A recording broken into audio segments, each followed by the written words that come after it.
नमस्कार, मैं श्यामगिरी। आप देख रहे हैं TV KFD news 24। TV KFD news 24 में आप सभी दर्शकों का स्वागत है। बिहार के अंदर नीतीश कुमार लालू प्रसाद यादव के घर पहुंचे, जन्मदिन की बधाई दी और सम्राट चौधरी सरकार को एक जोर का झटका। नीतीश कुमार का काफी दिनों बाद लालू प्रसाद यादव से मुलाकात भी हुआ, लेकिन उस मुलाकात ने संदेश बहुत कुछ दे दिया। किसी की धड़कनें रुकी, किसी की धड़कनें बढ़ गई, लेकिन नीतीश कुमार ने यह तो दिखाया कि कितना बड़ा भी कुनबा हो, नीतीश चाहे तो उसे छोटा कर सकता है और छोटा हो तो उसे बड़ा कर सकता है। पॉसिबल को इम्पॉसिबल और इम्पॉसिबल को पॉसिबल करने की क्षमता है। यह इस बात से तो इनकार नहीं कर सकता कि मतलब नीतीश का कोई तोड़ नहीं। कहते हैं ना कहावत कि मरी हुई हाथी भी 1.25 लाख की होती है। वही हाथी नीतीश कुमार बिहार में है इस वक्त। लेकिन जिस रावड़ी आवास को खाली कराने के लिए सम्राट चौधरी एकदम आतुर थे, भारतीय जनता पार्टी बहुत परेशान थी। उसका सपना है, जैसे सत्ता में सीएम बनाना सपना था, वैसे ही लालू प्रसाद यादव के घर को खाली कराना उसका सपना है। उस सपने को तोड़ दिया। पूरी जेडीयू खड़ी हो गई कि रावड़ी देवी का आवास नहीं खाली होगा, या जो करना है करो। इसी बीच दीपक प्रकाश को लेकर के सूचनाएं आ गई। अब दीपक प्रकाश को लेकर के उपेंद्र कुशवाहा ने कहा कि दीपक प्रकाश मंत्री पद तो नहीं छोड़ेंगे, जिसे हटाना है हटा के दिखाए। तो यह तो संभव नहीं है। उनको दोनों सदनों में किसी एक सदन का मेंबर होना होगा, विधानसभा और विधान परिषद का। बात उलझ सी गई है और सुप्रीम कोर्ट से भी नोटिस चली गई है। किसी ने पेटिशन डाला था कि आखिर जब दोनों सदन का में किसी का मेंबर नहीं है तो वह मंत्री कैसे, यह जवाब देना है। वह जब आएगा तो पता चलेगा। लेकिन उपेंद्र कुशवाहा ने कह दिया कि नीतीश कुमार जिस दिन एनडीए से जाएंगे हम भी चले जाएंगे, यानी कि तैयारी बड़ी है। तो तैयारी बड़ी है तो सम्राट की विदाई भी हो जाएगी। जैसे सीएम की कुर्सी आई वैसे सीएम की कुर्सी चली भी जाएगी सम्राट चौधरी की। लेकिन ममता बनर्जी ने तो अपनी पार्टी एक ऐसे स्थान पर ला करके खड़ी कर दी है। टूटी तो है, काफी टूट फूट हो गई है, लेकिन उस टूट फूट का जो फायदा भारतीय जनता पार्टी को उठाना था वह फायदा नहीं उठा पाई।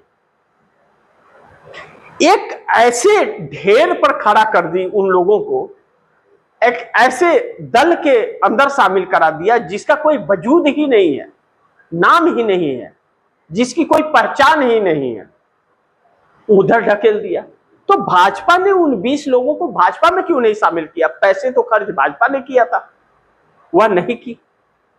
यानी कि अब वह सांसद न घर के हैं न घाट के, न टीएमसी के हुए और न बीजेपी के हुए, और न तो टीएमसी पे हक जता सकते हैं,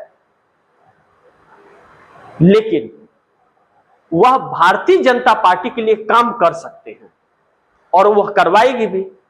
लेकिन क्या उनको मान्यता पार्लियामेंट के अंदर मिलेगी? अब तो पार्लियामेंट में भी स्पीकर ओम बिरला के पास बात फंस गई। टीएमसी ने अपने तरफ से नोटिस दे दिया है कि इनको कोई मान्यता न दिया जाए, संविधान कहता है।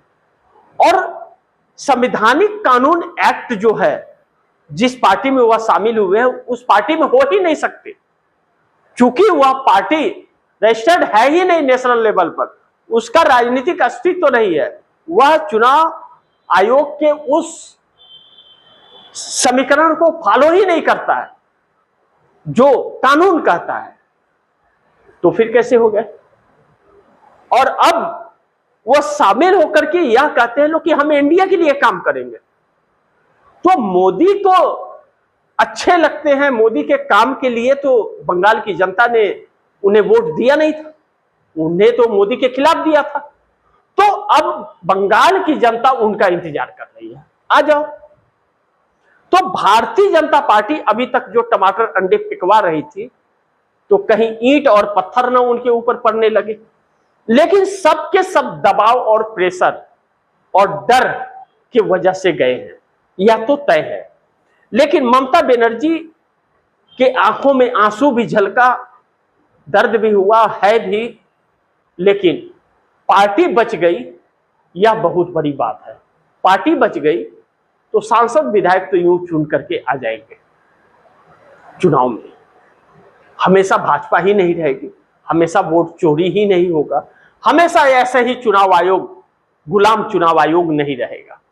लेकिन ममता बनर्जी को कांग्रेस का साथ भरपूर मिला और समझदारी से, सूझबूझ से वह पार्टी को बचा ले गई। अब आता है दूसरा मुद्दा कि बंगाल टूटने के बाद में भारतीय जनता पार्टी ने औरों के घर में हाथ मारना शुरू कर दिया है। उद्धव ठाकरे, शरद पवार रडार में है, ऑपरेशन टाइगर वहां महाराष्ट्र में चल रहा है, और जिस तरह से चाहे अखिलेश यादव हों और बाकी के लोग हों, अब डर भी इन्हें सताने लगा है। डर इस बात का सता रहा है अखिलेश यादव को कि चुनाव के वक्त अगर पार्टी टूटी तो क्या करेंगे, और भारतीय जनता पार्टी हर षड्यंत्र करेगी जरूर, क्योंकि और किसी राज्य में उनका बोलबाला भी नहीं है, उत्तर प्रदेश ही ले दे करके है, और जिस तरह से चुनाव हो रहे हैं उससे हार भी निश्चित है। राहुल गांधी ने भी यही बात कही। लेकिन भारतीय जनता पार्टी वह चुनाव जल्द कराना चाहती है, नवंबर से दिसंबर के अंदर चुनाव खत्म कराना चाहती है। इतना जल्दी भी चुनाव होना यह भी एक सोची समझी रणनीति है। लेकिन अब किस कांग्रेस के नेता ने, इमरान मसूद ने यह बात रखी है, अभी अखिलेश यादव ने तो ऐसा नहीं सोचा है, लेकिन यह संभवतः इसके अलावा और कोई रास्ता नहीं है। अब तो जानकार भी यह कहने लगे हैं। ऐसे में भारतीय जनता पार्टी, जो एनडीए गठबंधन के प्रधानमंत्री नरेंद्र मोदी हैं और चला रहे हैं, ममता बनर्जी के टूट के बाद एनडीए के अंदर भी घमासान जारी है। अगर उद्धव ठाकरे को नरेंद्र मोदी एकनाथ शिंदे से तोड़वा रहे हैं, तोड़ भाजपा ही रही है लेकिन नाम शिंदे का हो रहा है, तो शिंदे से दुश्मनी तो हो गई है, लेकिन कर कौन रहा है? भारतीय जनता पार्टी। शरद पवार को कौन कर रहा है? भारतीय जनता पार्टी। अब ऐसे में चंद्रबाबू नायडू को कौन करेगा, तोड़ेगा? भारतीय जनता पार्टी। तो चंद्रबाबू नायडू अब यह खेल तो समझ गए। समझ तो पहले आ रही थी, लेकिन कहते हैं लालच बुरी बला होती है। लालच था उन्हें कि वहां से दौलत मिलेगी मोदी से, लेकिन मोदी ने नीतीश नायडू का एक तरह से जो महत्व था एनडीए गठबंधन के अंदर, उस कद को छोटा कर दिया है। अब वह बागी गुट सभी से बड़ा हो गया है, तो अब इनका जो वजन था वह घट गया है। तो यह जो बार्गेनिंग कर रहे थे भाजपा से, मोदी से, वह नहीं कर पाएंगे अब चंद्रबाबू नायडू। ऐसे में चंद्रबाबू नायडू की पार्टी को भी तोड़ने का भरपूर प्रयास किया जाएगा। तो क्या अब चंद्रबाबू नायडू के सामने क्या ऑप्शंस है? और दूसरा बड़ी महत्वपूर्ण बिंदु है कि ठीक है, भाजपा ने तोड़ लिया, बड़ा गुट तैयार कर लिया। अगर नीतीश नायडू मानते हैं कि हट जाते हैं, इन्हें जरूरत नहीं है, हट गए और वह इंडिया गठबंधन के साथ हो गए, तब कितनी बड़ी मुसीबत मोदी खड़े कर लेंगे। 20 सांसदों को रख करके भी वह क्या बिगाड़ लेंगे। और दूसरी चीज, वह एनसीपीआई के साथ में है, भाजपा में नहीं है। एनसीपीआई में टूटना बड़ी बात नहीं होगी, 20 को टूटना, क्योंकि भाजपा में शामिल हो जाते तब मुश्किल होती कि वह टूट करके फिर वापस नहीं आ पाएंगे। लेकिन सीपीआई से टूट करके निकल जाना मुश्किल हो जाएगी, फिर हाथ मलते रह जाएंगे मोदी। उन्हीं का दाव उन्हीं को बहुत भारी पड़ जाएगा। सोचिए, भारतीय जनता पार्टी के पास 240 है, अगर इन्हें जोड़ ली होती तो 260 हो जाता, नहीं जोड़ी है, वह सीपीआई के अंदर ठेल दी है। तो एनसीपीआई, माफ कीजिएगा, एनसीपीआई, नेशनल सोशलिस्ट पार्टी, तो उसमें जब जोड़ दी है एनसीपीआई में, तो एनसीपीआई को वही 20 है जो टूटे हुए हैं, उसका तो कोई वजूद ही नहीं है। अगर यह बीज टूट करके चले गए, फिर से वापस घर वापसी चले गए, तो मोदी क्या करेंगे? नीतीश नायडू भी चले गए इनके चक्कर में, यह भी चले गए, तो मोदी क्या करेंगे? और सत्ता जब हाथ से चली जाएगी तो क्या बिगाड़ लेंगे? किसी का कोई कुछ बिगाड़ पाएगा? कुछ भी नहीं बिगाड़ पाएगा। तो बहुत बुरी तरह से इस वक्त मोदी का ही दांव मोदी को उल्टा पड़ा है।